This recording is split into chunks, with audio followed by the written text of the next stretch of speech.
Just sitting here like, wow. There you go. There you go. I'm proud of you, Tamika. Thank you.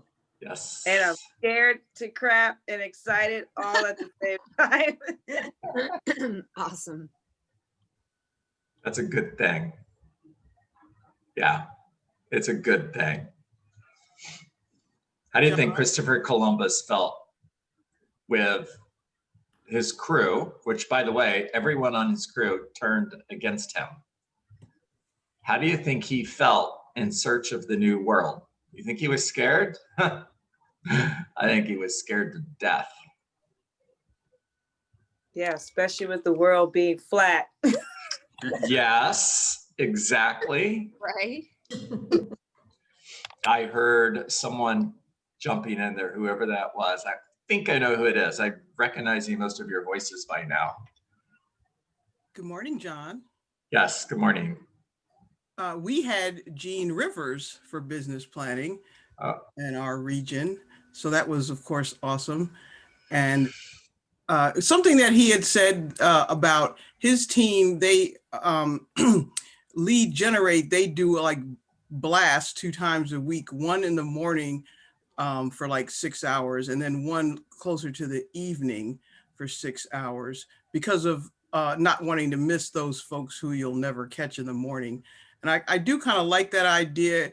I'd like to try that out for some flexibility. I love it. I love it. And Gene Rivers is a genius. You know, I am a student. I would write that down.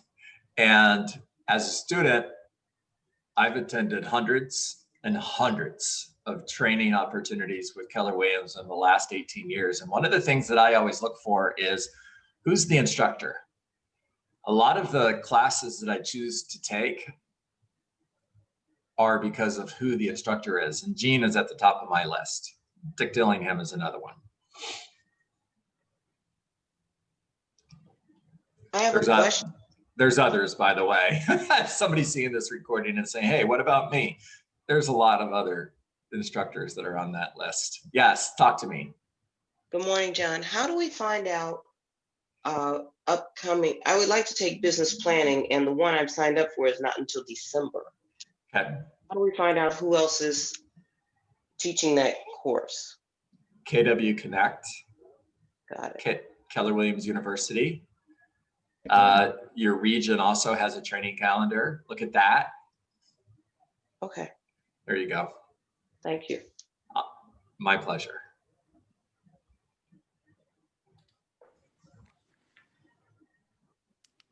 Who's next?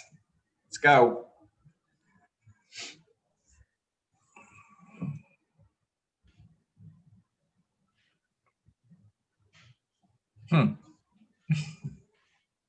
Well, I missed the first couple of minutes, so I realize you guys are talking about planning. So, and one of the thoughts, it's ironic that I was late because I was reading, and one of the things that I realized that has affected me is reaching my goal prior to the end of the year can be a curse. And even though I'm still in activity, I'm not pushing as hard as I was earlier because I did have one great sale, and that's ridiculous. And so I was just, my thinking this morning was around that, like, why am I not thinking bigger? And what's stopping me from thinking bigger? Those are good questions. You should write down the answers to those, by the way. You should get out your journal. Yeah. And write those questions down and write the answers down. And Nadine, I'm going to coach you. Mm-hmm. How many months ago was it when you had that huge sale? I remember, and I don't remember what month that was. Like 3 months ago. Okay. So, let's go back. Let's get in our DeLorean and go back 3 months ago. What could you have done then that you didn't do that would cause you to think bigger today? I can give you the answer if you want me to. Well, I'm thinking I should have probably done my planning, like readjusted my plan right then.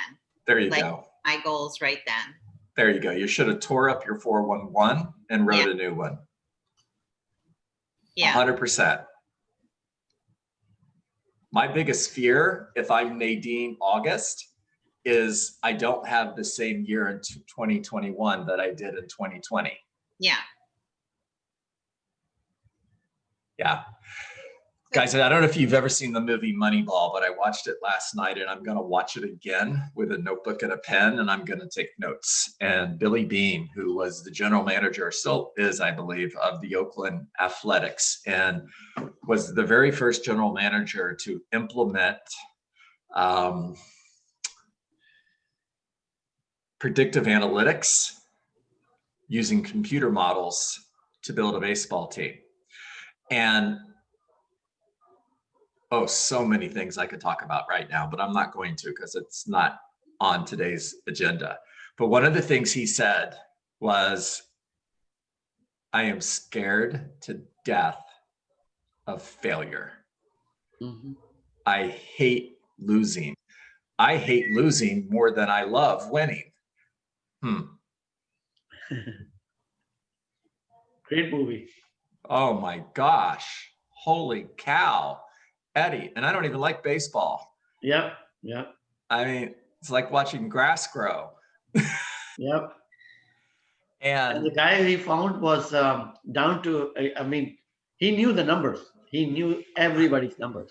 What is his name? Peter something. And this kid was out of Yale, and he was a genius, of course. And he had never played baseball, but he had figured out the analytics of the game. Yep. It was so amazing. Isn't it based on a true story, John? Oh, yeah, it is. It is. Yeah. The Oakland Athletics had a payroll of $40 million. Now, that may sound like a lot of money, but at the same time, the New York Yankees payroll was $120 million. True. And the Oakland Athletics had the best team in baseball with a $40 million payroll. They won 20 games in a row. Nobody has ever done that before. Yep. And baseball is old as America. I mean, the sport's like Moses played baseball. And nobody has ever done that. Yeah. Not before and not since. And they did it with a team of nobodies. Yeah. So John, do you know what today is? Thursday. Do you know what date it is? The 15th. October. Yeah, 15th. October 15th. So January 15th. right. And the 15th is also the 15th protocol. Thank you, Victoria. So the 15th protocol is when you have preset strategies that are set in place that will go into effect, that if you're not halfway to the goal of that month, that they will take over to make sure you will hit your goal. Love it. So what's the one thing you can do today that will put you on track to hit your goal this month? Love it.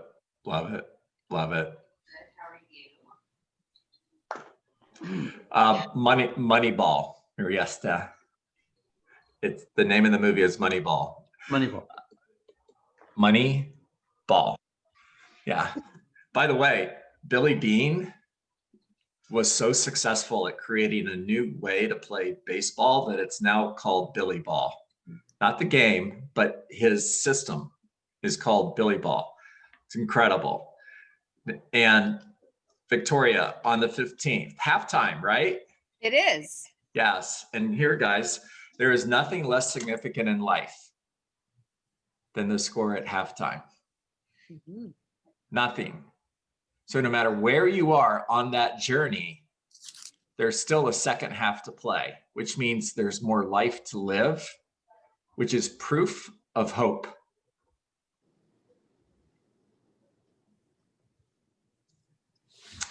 All right, let's get started. It's 8:15. Hey John, real quick, I'm sorry to interrupt you. Can I add Good. something to the baseball Please story do. you had real quick? So Please do, Bean, Billy. Live from Austin, Texas. It's great to have you here, my friend. Thank you so much. I am a huge baseball fan. I grew up playing. I played. I had a college offer, all that stuff. Billy Bean, not only did he change the way that organizations work, but he didn't do it by himself. This is one of the key things that they left a lot about out of the movie, is that he had an entire team supporting him to create this new way of what they're doing. So that speaks volumes to any organization, being it in sports, being it in real estate, being in everyday business. One thing that a lot of people don't realize is that there's always a face that is going to be the one that people praise, but they never realize how much of a team they need to have behind them to support them to get to those places. So that's all I wanted to say. Wow. Seriously, guys. I mean, we could stop the call right now, right? Yeah. That was amazing. That was amazing. It's the organization. It's the organizational model, right, Tony? Right, Billy? And absolutely. Here's a guy, guys, that I've been speaking to now for, I don't know, a little bit over a week, who I know through Tara and James, who is a rock star in his area of expertise. Not in the real estate business yet, right, Billy? And he understands this organizational model that Gary Keller wrote about in The Millionaire Real Estate Agent better than a lot of real estate agents do. How powerful is that? I love it. Okay, let's get started. So today we are talking on the 24 topics of the Millionaire Real Estate Agent, and I am going to share my screen. And we're going to I'm going to use PowerPoint today, guys, which I don't normally do, but I am today.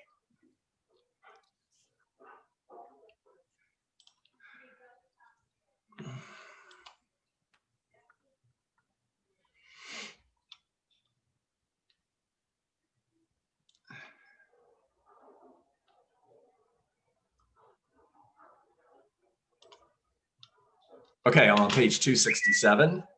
And if you're following along at home, you want to go to page 267 in The Millionaire Real Estate Agent. So here's what Gary has to say about the picture that you're looking at right now. If you were looking to retire or move on to some other endeavor, turning your $200,000 job into a $100,000 per year passive income source, $100,000 per year passive income source is a wonderful way to attain the freedom to make those choices. Before I can introduce you to the 4 issues of Receive a Million. So we go from Think a Million, that's the base of how we create a real estate business that is going to net a million and ultimately receive a million. It starts with Think a Million, which goes back to what we were just talking about a few moments ago, which is think bigger. It goes to what we were talking about yesterday, which is how you think matters. Success, 90% is mindset. All right, so, and I lost my place, of course. Before I can introduce you to the 4 issues of Receive a Million, I need to point out that there is a business. As a business owner, you will be challenged to work on your business instead of working in it. So one of the questions that I'm going to write on in my notes is, how much time do I spend working on my business? And then the next question is, how much time do I spend working in my business? The next question I'm going to write down is, what's the difference? The next question I'm going to write down is, when do I have time blocked in my calendar to work on my business? So what's the difference? As Michael Gerber explains in his book, E-Myth, in is when you are doing the actual day-to-day work of the business, and on is when you are doing the work of planning and building the business. I'll repeat that because I know you're taking notes. In is when you are doing the work, is when you are doing the actual day-to-day work of the business. And on is when you are doing the work on planning and building your business. If it helps you to remember the difference, try thinking of it this way. The difference between in and on is the difference between focus on I, in other words, what I do to achieve the goals of the business, and focus on O, what others do to achieve the goals of the business. Skip over to the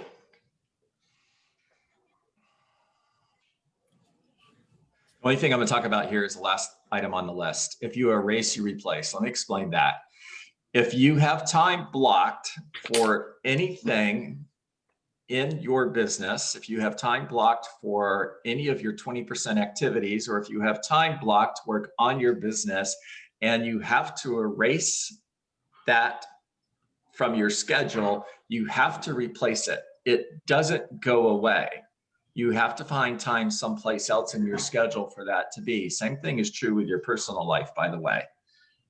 All right. Active income, where you work for money, and passive income, where money works for you, actually represent opposite ends of the spectrum. On one side, you have a job and are paid directly for the work you do.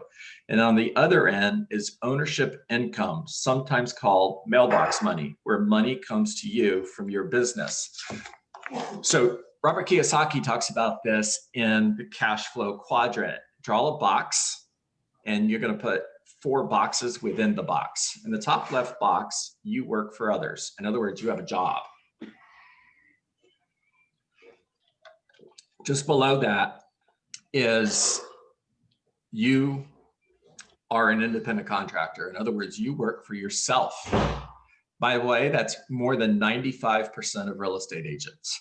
And what we typically find is we work harder and we work more hours when we're in that second box. The third box on the top right is you own a business.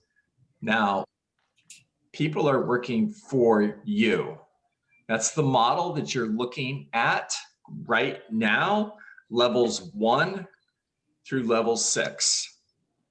And the bottom right box of the cash flow quadrant is passive income. Money works for you.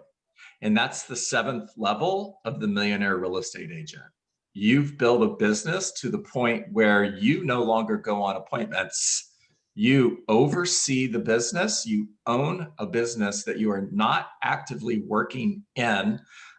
You are spending all of your time working on the business, and now money works for you. Okay, I'm going to take the screen down, and what time is it? 8:23. So this is a quick one. This is a good thing that we had a lot of talk before we got started today. This is what I want you to focus on from today's conversation. I want you to focus on, what do I do in order to work in my business? What do I do in order to work on my business? The next thing I want you to focus on is, how many sources of income do I have? That's a question I want you to write in your notes. How many sources of income do I have? The next question I want you to ask yourself is, how many of those are passive? And then the next question I want you to ask is, if something were to happen to me today and I could no longer work, would my passive income support my budget? Or if I chose to retire today, would my passive income support me and my family for the remainder of my life? Now, the next thing I want you to write down is, and if the answer was no to the previous 2 questions, the next question I want you to write down is, what are my opportunities to increase passive income? And what is my plan in order to build multiple streams of income that support my lifestyle? All right, we have 5 minutes. Take yourself off mute and talk to me. I have a question. Yes, hello, Luciana. Good morning, everyone. Realistically, how long would it take from an agent to go from level 1 to level 7? Yeah, it really depends. Realistically, it could happen within 3 years, 4 years. It could. Realistically, it will probably take longer. I was in production for 13 years and I never got to level 7. This is a really good question. I got to level 6 and I built a very successful real estate team that did between 120 and 130 closings a year.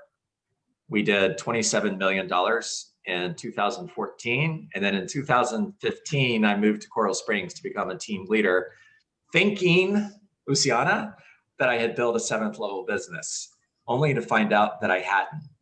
And the reason I didn't is because I didn't replace me. And when I took me out of the organizational model, the business went out of business. Within a year, we closed the doors.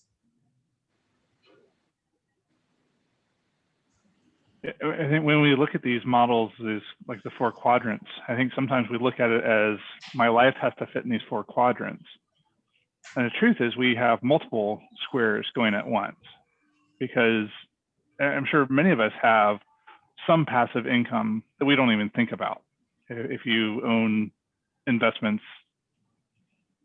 retirement accounts, stuff like that, that's generally there's generally some passive income there. And it's hard to think through. We want to sort of clean up our lives sometimes, I think, and fit in these nice square boxes that we have. But the truth is we don't live there. We live in multiple boxes at once. And yeah, our goal is to, I think any person that's built a business sometimes has a hard time giving up that building. Not that we go on to the next business, because that's what a 7th level is, right? It's building other businesses, which you often will find yourself at level 1, level 2, level 3, going through that. But our life isn't as clear cut as we sometimes want it to be, or as it's presented. Great point, Michael. You're absolutely correct, by the way. I have a level 1 job. It's called being a team leader. Mm-hmm. I work for others. And I have 4 sources of passive income that are in the 4th box. That all came as a result of being a team leader, by the way.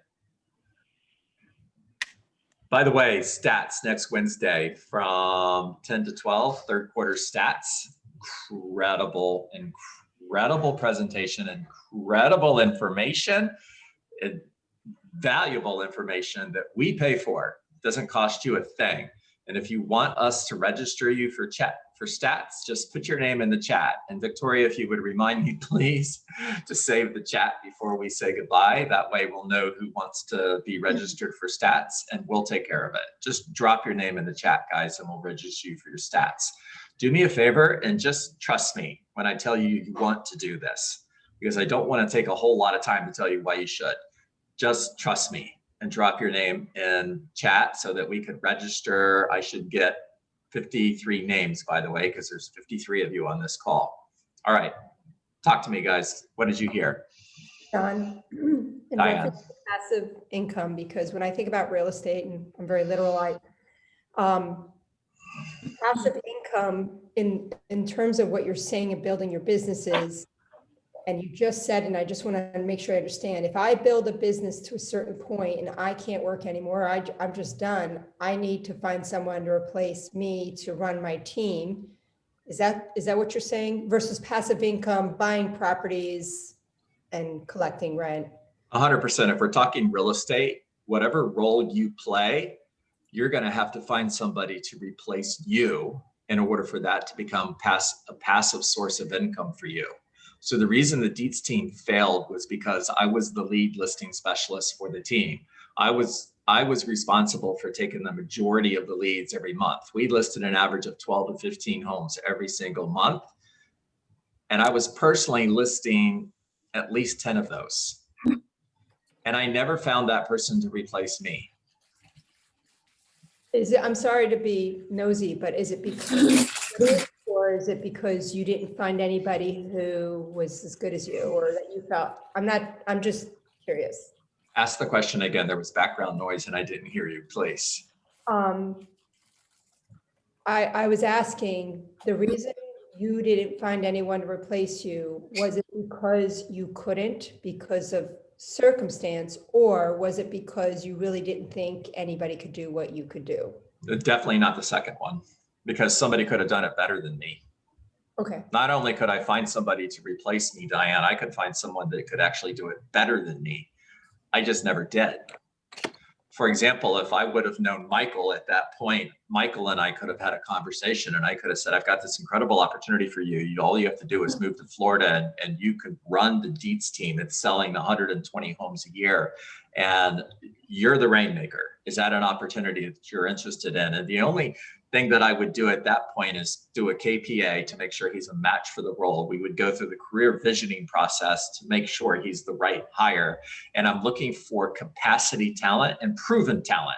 Proven talent is somebody who's already succeeding at a high level, not someone who could potentially do the job. I'm looking for someone who already is doing the job. And maybe you can get into it a little further another time, but is that because you would have put someone in place to replace you and they would basically take over your business? Is that what 100%. Okay. Yeah, 100%. And if that business is netting 40%, for example, we're doing $1 million in GCI, the business is netting $400,000 a year, I'm getting part of that. Not all of it. I'm getting a part of that, which is better than what I'm getting today from the Dietz team, which is absolutely nothing because we closed the business. It failed. Okay, interesting. Hmm. It's a good goal. Yeah, I'd like to do over. Lee Rosa is doing right now, right, John? Say Lee. Yes, Lee is a great example. Lee has a 7th level business. Lee Rosa. He is a great example, Eddie. Thank you. Yep. Okay. His partner is running it, and Lee is 100% a team leader. Yep. And they have 100 closings a year minimum they close. It's a beautiful thing. Yep. Mm-hmm. And he's getting a part of it, like John left out on it. It's a beautiful thing. Do you think that I would love to still have that team in production, even if it's sending me $100,000 a year in passive income? Yeah. Wow. And John, maybe he learned from you. He learned how not to do it, right? People say that this is another note you should write down. People say that experience is the best teacher. Wrong.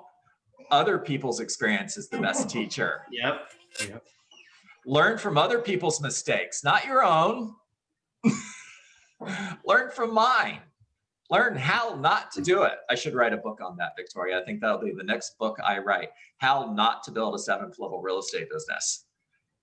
I think one of our challenges when we're trying to get to that 7th level is we start to see the flaws in, are we dependent or are we independent? Mm-hmm.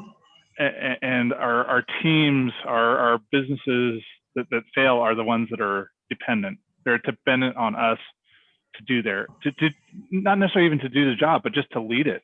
Sometimes to encourage them to continue to push them forward, versus having a team of interdependent people that, we rely on each other, but if one person falls off, it doesn't mean the business dies. Correct. And that's the challenge of finding that, building that interdependence between people. Yeah, that's a great point, Michael. Even if I build a 7th level real estate team successfully, that business is still dependent on me being involved in the business. 100%. Now, profit share is a source of passive income, and I don't do anything. It's not dependent on me doing anything. It will support itself if I never do another thing. Because of our KW model, that once you bring an agent in, you don't have to do anything to nurture it. Not only do you not have to, we don't want you to. You'll mess it up. Yep. That's somebody else's company, not naming a company. But when you are doing a business model that is a multi-level marketing, that person who is at the top of that pyramid is highly engaged in the business. It is their responsibility to train and coach everybody that's in that group. And they don't train and coach them how to sell real estate. They train and coach them how to recruit real estate agents. Mm-hmm. That's not our model. Somebody else's, not mentioning names, X. Okay, it is 8:35. Time to get to work. What is work? Work is 20 contacts, not 17. Don't worry, Victoria, I'm remembering. I'm gonna hit say chat before we're done. Chat, please. Yeah. I'm also gonna remind everyone that we do not have a call tomorrow. I will see you Monday morning. Work is 20 contacts, not 19, not 18, not 17 contacts. If you settle for 17 because it's close enough and good enough, the 18th contact could have been $1 million listing that you didn't get, and you'll never know. The purpose of those conversations is to build relationships. They're care calls, not sale calls. And our goal with every single conversation is either to get an appointment, get a referral, or add somebody to our database. Get face-to-face with someone today who is thinking of buying a home, or someone who is thinking of selling a home.